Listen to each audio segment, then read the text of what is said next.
டொவினோ தாமஸனுடைய 50வது படம். நிறைய பரீட்சார்த்த முயற்சிகள் மலையாளத்தில் செய்யக்கூடிய ஒரு நடிகர். அவருடைய 50வது படம், அதுவும் 3Dயில் வந்திருக்கு. 30 கோடி ரூபா செலவில் எடுத்துருக்கிறாங்க. அதுவும் ஓணம் ஃபெஸ்டிவலை முன்னிறுத்தி இந்த திரைப்படத்தை வந்து ரிலீஸ் பண்ணியிருக்காங்க. இந்த அஜயன்டே 2ஆம் மோஷனம், இந்த படம் வந்து எப்படி இருக்குது அப்படின்றத இந்த எபிசோட பார்க்க போகிறோம். அதுக்கு முன்பாக இந்த தளத்தை இதுவரை சப்ஸ்கிரைப் பண்ணாதவங்க சப்ஸ்கிரைப் பண்ணுங்கள், லைக், கமெண்ட், ஷேர் பண்ணுங்கள். ஸோ விரிவான விமர்சனத்துக்கு straight with us.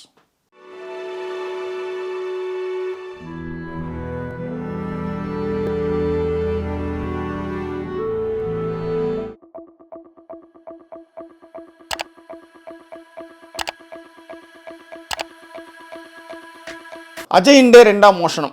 Tovino Thomas வந்து 3 காலகட்டங்களில் 3 கதாபாத்திரங்களில் நடிச்சிருக்கிறாரு. 1900 ஒன்று, 1950 ஒன்று, 1990 ஒன்று. ஸோ இந்த 3 கதாபாத்திரங்களுமே வந்து ரொம்ப சிறப்பாகவே பண்ணியிருக்காரு. சரி, படத்தோட கதை என்ன அப்படின்னு பார்த்தா ஒன்றும் இல்லை.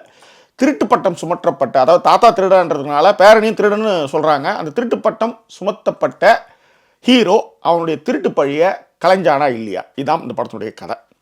ஆர்டிஸ்டில் பார்த்தீங்கன்னா டொவினோ வந்து சூப்பராக இருந்தார். பட் இருந்தாலும் 1990 காலகட்டத்தில் காமிக்கக்கூடிய டொவினோ இந்த அளவுக்கு மனசுக்கு சிறப்பாக இல்லை, அதுதான் உண்மையாக சொல்லணும். ரோஹிணி, ஐஸ்வர்யா ராஜேஷ், கீர்த்தி ஷெட்டி, பசில் ஜோசப்பு, அஜய் எல்லாருமே படத்தில் இருக்கிறாங்க. முக்கியமாக வந்து அஜய் வர்கீஸ் வரும்போது தேட்டரில் வந்து ஒரு கலகலப்பு இருந்ததுன்னு வச்சுக்கோங்களேன். ஸோ ஆர்டிஸ்ட் பர்ஃபார்மன்ஸை பொறுத்தவரையும் சூப்பராகவே பண்ணியிருந்தாங்க, அதில் மாற்றமே இல்லை. Right, what is a technical? படத்தோட பாசிட்டிவ் சைடில் டெக்னிக்கலாக பார்த்தீங்கன்னா படம் வந்து ரொம்ப ஸ்ட்ராங்காகவே இருந்தது. மிக முக்கியமாக இந்த படத்தினுடைய நான்லீனரான கதையை வந்து சுஜித் நம்பியார் வந்து எழுதியிருக்காரு. கூட வந்து தீபு பிரதீப்பும் வந்து அடிஷ்னலாக சினிமோட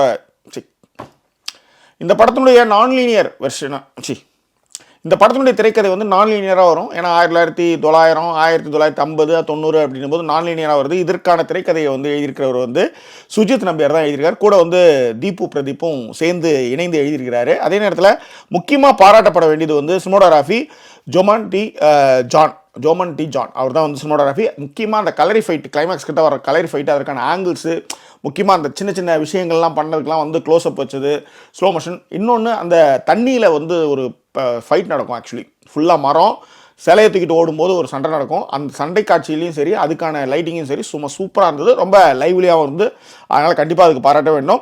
ஷமீர் முகமது தான் இந்த படத்தினுடைய எடிட்டிங். சண்டை காட்சிகள் அது வந்து ரொம்ப சிறப்பாகவே அவர் வந்து பண்ணியிருந்தாருன்னு வச்சுக்காங்களேன். ஆனால் படத்தை இன்னும் கொஞ்சம் நல்லா கட் பண்ணியிருக்கலாம் அப்படின்றது என்னுடைய அபிப்பிராயம். That's all. ஒரு மிக பிரம்மாண்டமான ஒரு வரலாற்று கதை மாதிரி வந்து ஒரு பீரியட்ஸ்லாம் சம்மந்தப்பட்ட விஷயன்றதுனால இதில் வந்து இன்னும் கவனம் மேற்கொண்டு திபு நயனா தாமஸ் அவர் தான் வந்து இந்த படத்திற்கான மியூசிக்கை பண்ணியிருக்காரு. அதில் மிக முக்கியமாக ஒரு சாங்கு, பாட்டியோட இருக்கக்கூடிய ஒரு சாங், ஹீரோ வந்து பாட்டியோடு இருக்கக்கூடிய ஒரு சாங், அது ரொம்ப நல்லா இருந்தது. அதுக்கான லொக்கேஷன்ஸ் சூப்பராக இருந்தது. அந்த குரலில் வந்து அந்த அந்த என்ன சொல்கிறது, அந்த ஃபீல் வந்து நம்மளால் உணர முடிஞ்சதுன்னு வச்சுக்கோங்களேன். பெரிய பெரிய நடிகர்கள் டெக்னிக்கலாகவும் சரி, மற்ற எல்லா விஷயங்களையும் பாசிட்டிவாக பார்த்தீங்கன்னா இந்த படம் வந்து சூப்பர், அதில் மாற்றமே கிடையாது. What is the negative point அப்படின்னா, இந்த மாதிரியான பீரியட் கதை வந்து நம்மளுக்கு வந்து மனசோட எங்கேயாவது ஒரு இடத்துல தைக்கணும் இல்லையா? இப்போ ஒரு உதாரணத்துக்கு பாகுபலியில் எடுத்துக்கிட்டிங்கன்னா, ஒரு கதையோட இன்னொரு கதை கம்பேர் பண்ணாட்டாலும் கூட இந்த மாதிரி பீரியட் பிரச்சனையில் வந்து ஹீரோவுடைய ப்ராப்ளத்தை நம்ம வந்து தாங்குற மாதிரியான, நம்மளுக்கு நடக்கிற மாதிரியான ஒரு ஃபீலை வந்து நம்ம ஏற்படுத்தணும். ஒரு ஒன்றும் இல்லை, சாதாரண ஒரு ஜிமிக் வேலை தான் அது. குழந்தைய வந்து கையில் வச்சு தூக்கிட்டு போகிற மாதிரி ஒரு ஷாட் ஒன்று வரும் பாகுபலியில். அதுக்கு வந்து பார்த்தீங்கன்னா தேட்டரில் செம ரெஸ்பான்ஸ். அந்த மாதிரியான விஷயங்கள் இதில் வந்து கவனிக்க தவறிட்டாங்கன்னு நான் நினைக்கிறேன். காரணம் என்னன்னா, ஃபஸ்ட்டு இருக்கிற அந்த எந்து வந்து படம் நெடுகளையும் சரி, செகண்ட் ஹாஃப்லையும் சரி, படத்தை வந்து பிரிக்கக்கூடாது. பட்டு முழு படத்துலையுமே எங்கேயுமே வந்து ஆஹா சூப்பர் அப்படின்ற மாதிரியான ஒரு விஷயமாக தான் இந்த படத்தினுடைய திரைக்கதை இருந்தது. அது மட்டும் கிடையாது, யூகிக்கக்கூடிய திரைக்கதை. யூ ஆர் அண்டர் அரெஸ்ட் அப்படின்ற மாதிரி நம்ம வந்து அடுத்தது வந்து நான் உன்னை கைது பண்ணுறன்ற மாதிரி முன்னாடி இங்கிலீஷில் சொல்லிட்டு அதுக்கப்புறம் தமிழில் சொல்கிற மாதிரியான திரைக்கதை தான் இந்த படத்திற்கான மிகப்பெரிய பலவீனமாக நான் பார்க்குறேன்.